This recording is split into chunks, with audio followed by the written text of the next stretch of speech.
Hey everyone, welcome back to the channel. In this video, I'm going to talk about grading, more specifically with PSA, and when to buy the graded version of a card versus buying it raw and grading it yourself, and sort of more in general where I find the most value in terms of the grade and sort of the era that the card came from.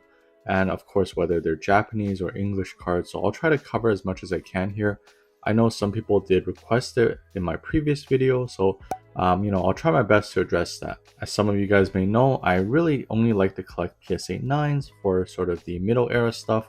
I consider this to be my bread and butter. This is my sort of favorite era. So as you guys can see, I'm a huge fan of the Level X and EX, of course the Gold Stars, and I would consider Plasma Blast as middle era as well. So for these cards, the reason I only go for kind of the 9 grade is because that they're so hard to grade already. I feel like a lot of these pack fresh do not get 10s. So I know this sounds a little repetitive. If you guys did watch my previous videos, but just want to go over it for completeness. I find that it's so hard to find a raw mint copy that can actually grade a 9. So hence, when I do see a 9 for a decent price or an auction, I do tend to pick them up. I think the 10s are way too overpriced. So I think the 10s for these kind of level X, EX cards are like maybe like tenfold the price. So this might be 300-400 and the 10s might be like 4,000, for example. And the pops are way lower for the 10s. And honestly, if you look at the condition, I really can't justify, even if there's any improvement in quality with the 9 and the 10, can't justify spending that much money personally. That's just me. Of course, if you guys want the 10, go for it. But yeah, so this is how I like to collect my middle era stuff, usually with 9s. And then sort of the next question I get is, what about more modern cards? Do you go for the 9s or do you go for the sort of 10 grades? And here are some sort of examples from my personal collection with modern cards. So I think in general, a lot of the modern cards, Hidden Fates is a little bit older now, but with the more Scarlet Violet era, Sword and Shield era, I feel like you're able to find pretty minty cards on the market. So that's through eBay, especially if you inspect the pictures, maybe ask for a video. Other than eBay, I think card shows are a great way to sort of inspect the cards in person. I think buying raw and then grading it yourself is a pretty good play for modern cards, just because a lot of people know that their cards are valuable when they pull it, so they protect it early. Unlike, maybe some of the middle era cards where this is sort of where I grew up, and I remember never even knowing what a top loader was. I think definitely modern cards are protected way better.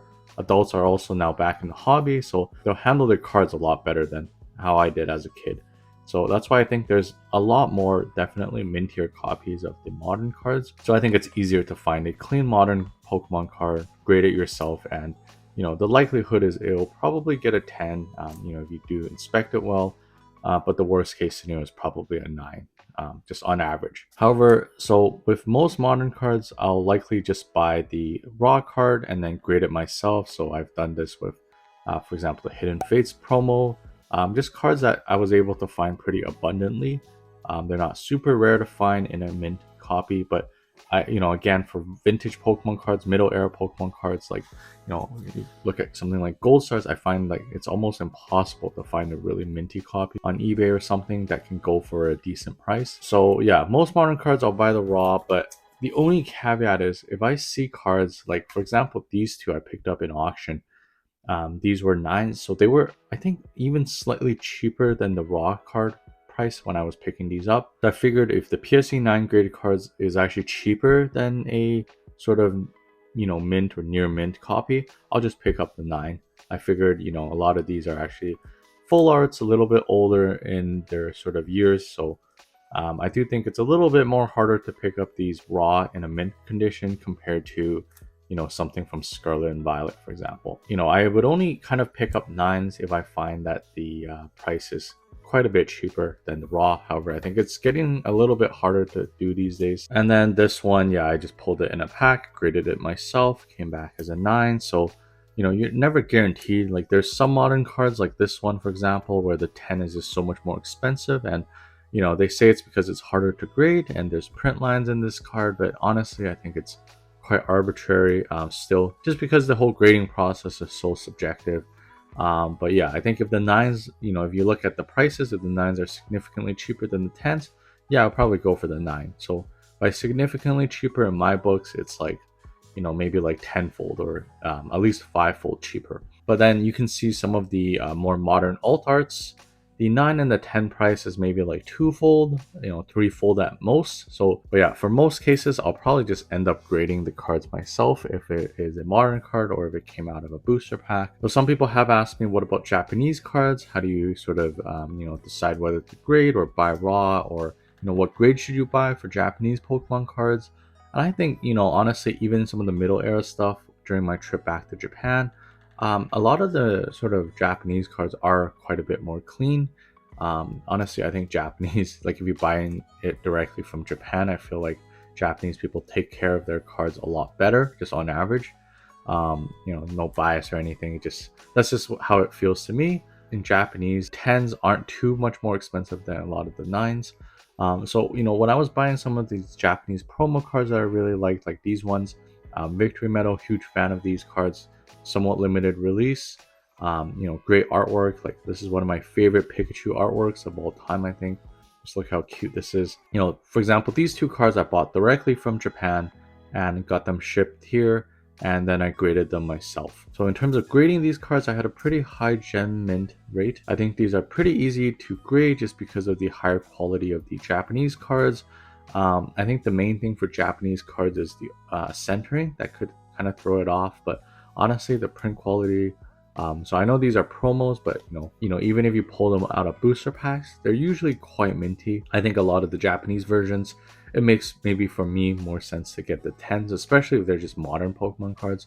I feel like the 9 and the 10 price aren't hugely different, twofold at most. And I think, if we're talking about middle era Japanese cards, for example, if I'm considering buying some of these level X or EX cards that are graded form that are Japanese, I would actually consider maybe the 10 as well as the 9s, just depending on the price point. Unlike English, Japanese 10s aren't like insanely expensive. I think Japanese 10s are actually still cheaper than a lot of the English 9s. So if you guys like, good holofoil pattern and sort of the same artwork for a fraction of the price, I think, the Japanese counterparts are a great purchase as well, especially for a PC.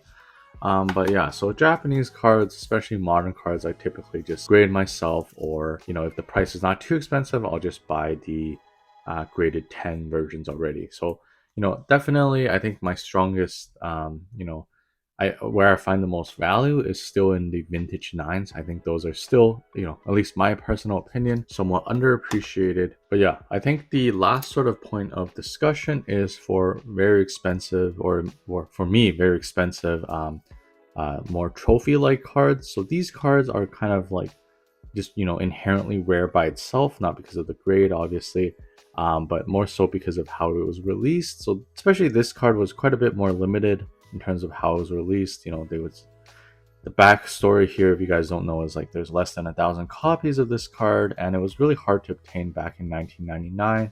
Not that many people were into Pokemon at that point, even, and sort of just having a card survive all these years is quite a difficult feat in itself. So these cards, they were inherently really expensive.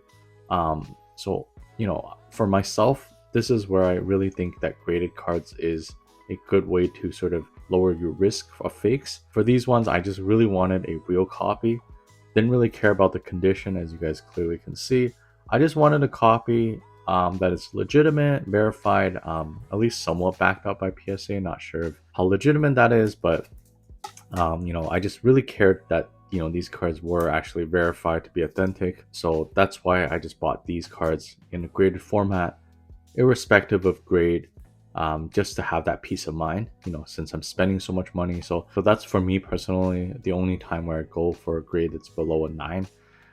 It's just, the true rarity, I think, is in the card itself. I just like the grading company to verify that it's a legitimate card. So I think diversifying risk, going back to that, is, since I really do like a lot of these middle era cards, like Gold Stars is something I'm actively trying to pursue. So expensive. Even if you buy a raw mint copy, it's so expensive. I think it's actually, much easier to just find the 9s instead of going to look for a mint raw copy. I think you're pretty much going to miss the 9 grade. You're going to get like a 7 or 8 a lot of times. So for me personally, I like buying the 9s in a graded format for these more expensive sort of older cards, just because, again, seeing what people are doing these days where they're recoloring in the sort of whitening marks or trimming their cards, I find that maybe the nines are a little bit more safer, or at least the PSA graded nines are a little bit more safer of a purchase. That the card at least is a real card. I think that was my biggest fear, spending so much money for a fake card. So, at least I think this card would be a real card. And to the best of my knowledge, it probably, they can, I know there's been some controversies lately on whether they can detect trimming or not, but for the most part, I think they're okay at detecting whether it's been recolored, trimming, or altered. Um, at least I think this is, PSA is one of the better companies out there. It's just going to be flaws no matter what, but I think, just getting a 9 is sort of like a peace of mind, again, similar to the higher end trophy cards. Whereas, for modern Pokemon cards, I think it's a lot more easier to tell whether it's fake or not. And I think not that many people are altering modern cards just because there's not that much value in a lot of them. It's pretty easy to sort of obtain relative to some of these more vintage gold stars, which are quite hard to pull from packs even. Yeah, so I hope this video was sort of helpful. That's just my thought process when I decide on, whether I want to buy a card or not. Should I buy it raw? Should I buy it graded? What grade should I buy?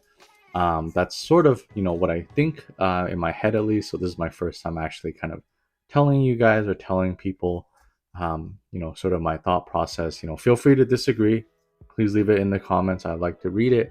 I'm always open for discussion, and thank you guys so much for watching. I really appreciate it. Please do check out my affiliate links in the description below. They lead to websites that I use and trust. Feel free to like and subscribe if you guys did enjoy it. I would really appreciate it. And yeah, peace out, guys. See you guys on another video.